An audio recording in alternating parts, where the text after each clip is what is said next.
Kaya nga po pero okay lang.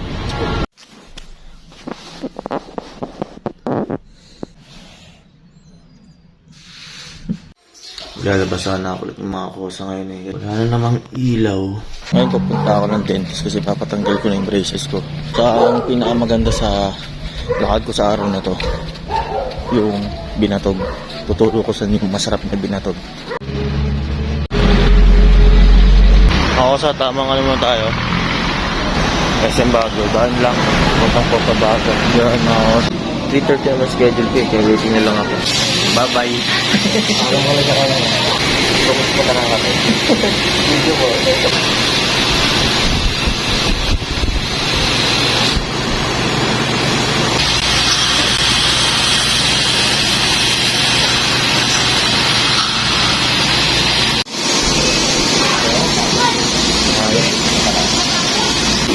Nakasmell na ako ng walang braces.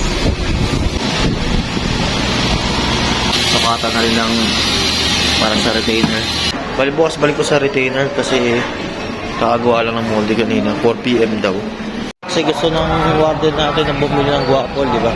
Bilihan ng produce. Kasi makamit kaya minsan ng bibig. Yun, kaya pupunta tayo sa kaya lang bigay sa akin mag-sponsor ng prutas, di ba? Punta na ako din. Imelda, thank you kasi meron naman kaming sponsor ng mula sa iyo. Nagbigay ka naman ng melon. Alam ko mapapanood mo to kasi lagi ka nanonood. Naya ako mag-video kasi lagi na ako sa store mo eh. Bali sa lower session, tawid kayo ng overpass. Kabilaan naman yung overpass dito eh. Tapos yung kanto na yan, meron dyan na bibinatog. Dito lang. Yan. Ate, magkano yung ganyang puno? 35 po yung isang ganito. 35 yung isang ganyan. Okay lang po. Okay. Apat, tagdadalawa may. Opo. So, Dalawa po. hinapuin natin yan. Bawin lang sa loob sa gatas. Good.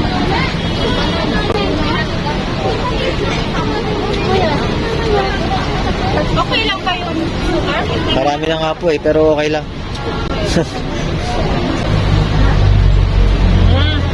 Ganda niyang tao.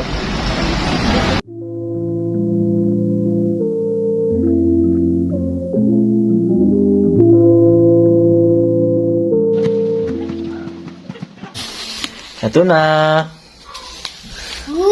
Woo! Ano yan? Tawag dyan? Gamot? Gamot. Yan yung gamot mo? Gamot ng may sakit na malala.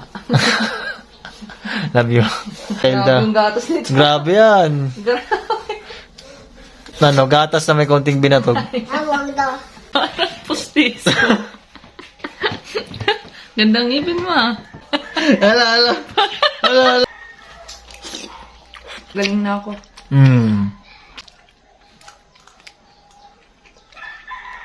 Oh, talaga naman, oh.